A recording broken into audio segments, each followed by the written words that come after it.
ഞാനേ ഇന്ന് അപ്പുറത്തെ വീട്ടില് നമ്മുടെ സുശീല ചേച്ചിയുടെ വീട് നമുക്ക് എല്ലാവർക്കും അറിയാം സുശീല ചേച്ചിയെ. അപ്പൊ അവിടെ പോയി കേട്ടോ. പോയപ്പോഴ് നല്ല മണം പുറത്തുനിന്ന് കയറി പോയപ്പോഴേ എനിക്ക് പറയാണ്ടിരിക്കാൻ വയ്യ. ഒടുക്കത്തെ മണം കേട്ടോ. ഞാൻ ഇതുവരെ എന്ത് പറയാനാണ്, അങ്ങനത്തെ ഒരു മണം കേട്ടിട്ടില്ല. അങ്ങനെയാണ് കേട്ടോ. അപ്പൊ ഞാൻ അങ്ങനെ നടന്ന് വീടിനകത്തോട്ട് കയറി പോയപ്പോഴേ എല്ലാരും കൂടെ ഒരു സാധനം അങ്ങ് കഴിച്ചുകൊണ്ടിരിക്കുക കേട്ടോ. എന്നെ കണ്ടപ്പോഴ് എനിക്ക് ഒരു കഷ്ണം വേണോന്ന് പോലും ചോദിക്കുന്നില്ല.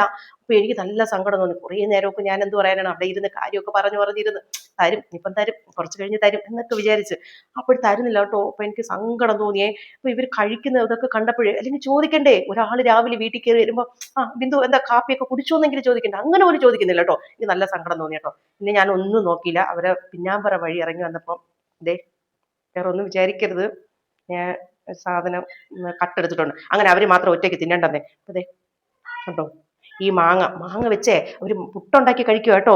അതാ അവരൊന്നും ചോദിക്കാത്ത. അപ്പൊ ഞാൻ എടുത്തോണ്ട് വന്നിട്ടുണ്ട്. ഈ മാങ്ങയുടെ പ്രശ്നത്തിൽ എനിക്ക് വീട്ടിൽ കയറി വരുമോന്നൊന്നും എനിക്ക് അറിഞ്ഞൂടാ. എന്തായാലും ഞാൻ പുട്ടുണ്ടാക്കി കഴിക്കുവാണ്.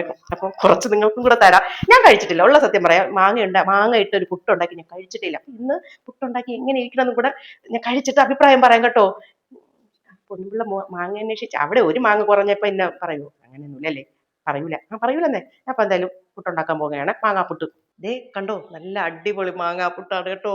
ഞാൻ എങ്ങനെ കഴിച്ചിട്ട് സൂപ്പറാണോ എന്ന് പറയാം. നോക്കട്ടെ.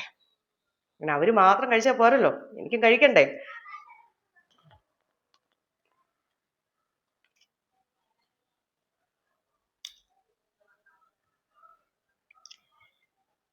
അത്ര കുഴപ്പമില്ല, വലിയ ടേസ്റ്റ് ഒന്നും ഇല്ല കേട്ടോ. ഒരു കോള്.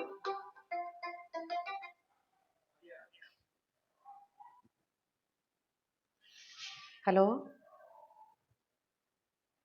ആ,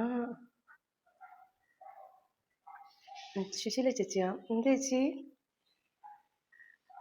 ഇല്ല, ഞാനൊന്നും എടുത്തിട്ടില്ല. ഞാൻ അത്ര കാര്യമൊന്നുമല്ല. ഞാൻ അങ്ങനെ ചെയ്യുവോ? ചേച്ചിക്ക് അറിഞ്ഞൂടെ? എത്രയോ കാലം കൊണ്ട് ചേച്ചിയുടെ വീട്ടിൽ വരുന്നതാണ്. അങ്ങനെ ഞാൻ ചെയ്യുവോ? ഏ, ചേച്ചിയുടെ വീട്ടില് CCTV കള്ളം പറയില്ലെന്നോ?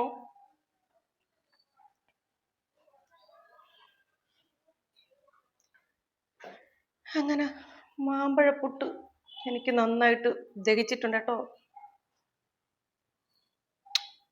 പിന്നെ കാണാം സുശീല ചേച്ചി ഇങ്ങോട്ട് വരുന്നുണ്ടെന്ന്.